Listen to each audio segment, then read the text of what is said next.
umar@gh23375226@gmail.com वेड 9:23 और सुबह के 8:30 2 days ago 2a23375226@gmail.com वो मुतवातिर एक दूसरे को मिलते शॉपिंग इकट्ठे करती सिनेमा जाती और इस्लामाबाद के तफरीही मकामात पर इकट्ठे घूमना फिरना भी उनका मामूल बन गया।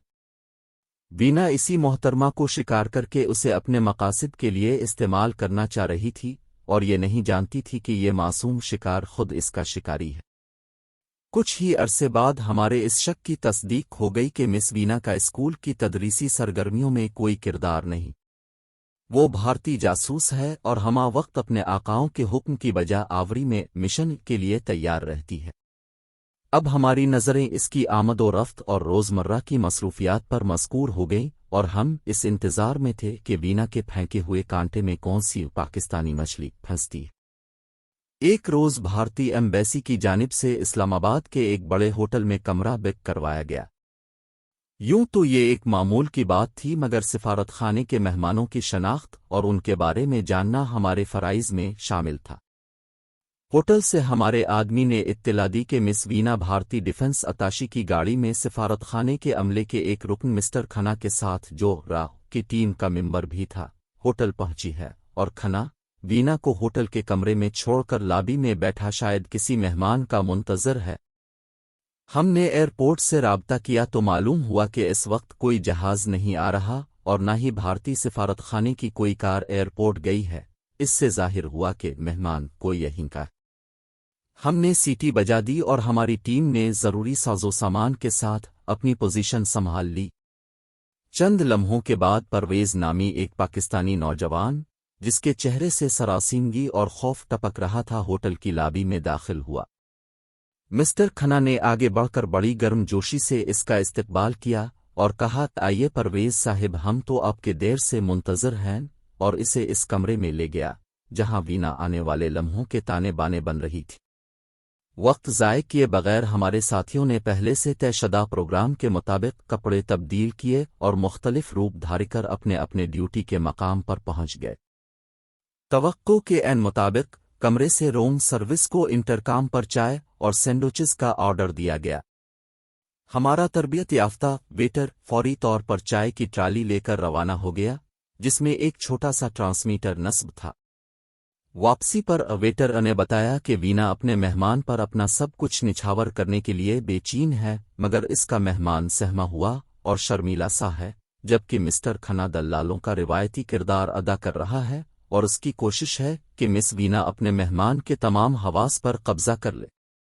बहरहाल हम ट्राली में लगे ट्रांसमीटर की मदद से उन लोगों की गुफ्तगू सुन रहे थे और उसे रिकॉर्ड भी कर रहे थे। कुछ ही देर बाद खन्ना कमरे से बाहर आ गया और अपनी कार में बैठकर वापस एम्बेसी चला गया। इसके चेहरे की बशाशत बता रही थी कि शिकार पंजे में आ चुका है और चंद ही लम्हों में वीना इसका झटका करके इसके कबाब बना लेगी। बहरहाल मिस वीना और परवेज़ की गुफ्तगू रस्मी तारुफ तक ही महदूद रही।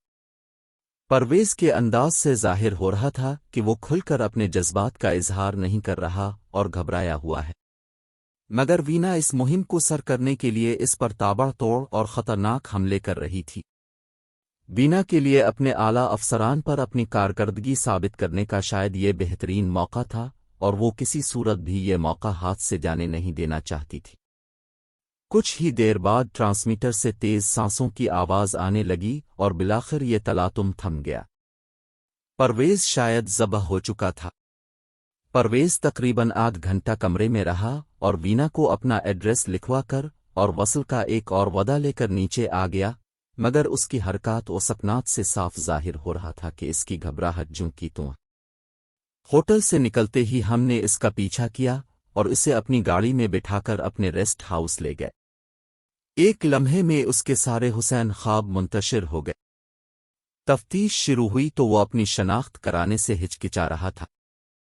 निजताया हमने वीना के साथ इसकी गुफ्तगू की रिकॉर्डिंग उसे सुनाई तो उसके चेहरे पर हवाइयां उड़ने लगे। उसने बच्चों की तरह रोना शुरू कर दिया और मुआफ़ी मांगने लगा। اس نے بتایا کہ میں پاکستان اٹامک انرجی کمیشن میں انجینئر ہوں اور رکھنا کے ساتھ میری ملاقات لاہور سے اسلام آباد آتے ہوئے ایک بس میں ہوئی تھی۔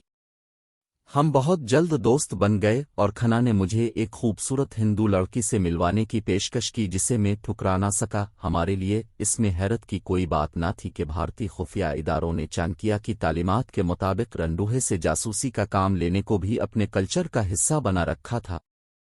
اس کھیل کو آگے بڑھانے کے لیے ہمارے پاس اور بہت سے راستے تھے۔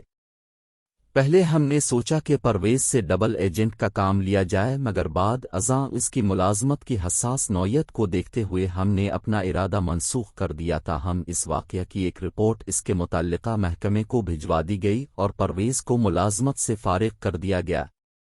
بہرحال پرویز سے ملاقات کے بعد مس وینا ابھی ہوٹل کے کمرے میں موجود تھی۔ تو وہ کھنا کا انتظار کرتی یا پھر ایمبیسی فون کرتی کہ ہوٹل میں میری ڈیوٹی پوری ہو گئی ہے اور مجھے آ کر یہاں سے لے جایا جائے۔ اب ہمارے پاس ہوٹل کا محاذ ہی تھا اور وقت بہت کم۔ وینا تک رسائی حاصل کرنا خطرے سے خالی نہ تھا۔ وہ ہمارے کسی بھی اہلکار کی کمرے میں موجودگی کی صورت میں الارم بجا سکتی تھی اور ہمارے لیے ایک پیچیدہ سفارتی تنازع پیدا ہو سکتا تھا۔ دوسری جانب یہ ایک ایسی صورتحال تھی جس سے فائدہ نہ اٹھانا ہماری خفیہ روایات کے خلاف تھا۔ کسی بھی رسک کی صورت میں کامیابی کی توقع 50-50 تھی۔ تاہم مس وینا کی شخصیت اور کردار کو سامنے رکھ کر ہمیں اس بات کا یقین تھا کہ اگر اس صورتحال میں مہارت اور چابک دستی سے کام لیا جائے تو اس بھارتی ماتا ہری کو شیشے میں اتارنا مشکل نہ ہوگا۔ ہمارے لیے یہ $1 ملین چانس تھا جسے آزمایا جا سکتا تھا۔ ہم نے لمحوں میں حتمی فیصلہ کیا اور کچھ ہی دیر بعد ہمارے روم سروس والے اسی ویٹر نے کمرے کے دروازے پر دستک دی۔ بظاہر وہ چائے کی ٹرالی واپس لینے گیا تھا۔ پلان کے مطابق اس نے کمرے کا دروازہ کھلا رکھا، وینا سے رسمی سلام دعا کی اور اس اثنا میں ہمارا کیس افسر بھی کمرے میں پہنچ گیا۔ یہ حکمت عملی اس لیے اختیار کی گئی تھی تاکہ وینا اپنے سفارت خانے فون نہ کر سکے۔ اگر کھنا خود آتا تو اس صورتحال کے لیے بھی ہمارا ایک آدمی تیار تھا۔